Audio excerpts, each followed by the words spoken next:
In today's video, I'm going to teach you how to create an Airtable personal access token. We'll go through the process from start to finish in a simple, clear way so you can create your token correctly and keep it secure. A personal access token is essentially a secure key that lets apps, automations, or external tools connect to your Airtable account.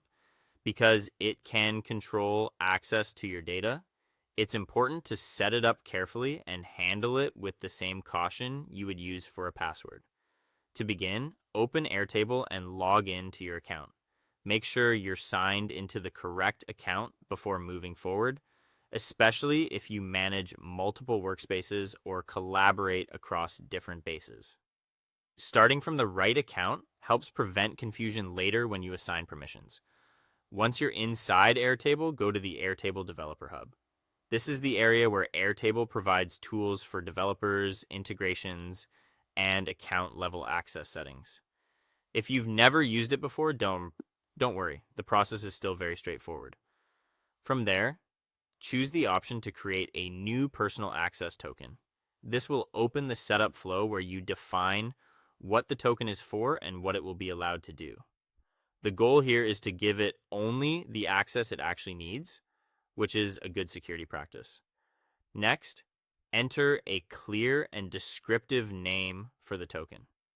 This name is just for your reference, so choose something that helps you recognize its purpose later.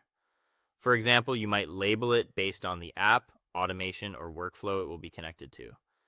A good name makes future management much easier, especially if you end up creating more than one token over time. After naming it, select the scopes or permissions the token should have. These determine what the token can do, such as reading records or writing records. Be thoughtful here and avoid granting broader access than necessary. If the token only needs to read data, there's no reason to allow write access. Then choose the base or workspace the token should be able to access. This step is important because it limits where the token can operate. Restricting access to only the specific base or workspace you need helps reduce risk and keeps your setup more secure. Once everything looks correct, generate the token. Airtable will create it and display it for you to copy. Copy it immediately and make sure you store it in a secure location, such as a trusted password manager or another protected system. Since this token works like a password, it should never be shared casually or left in an unsecured document. And that's it.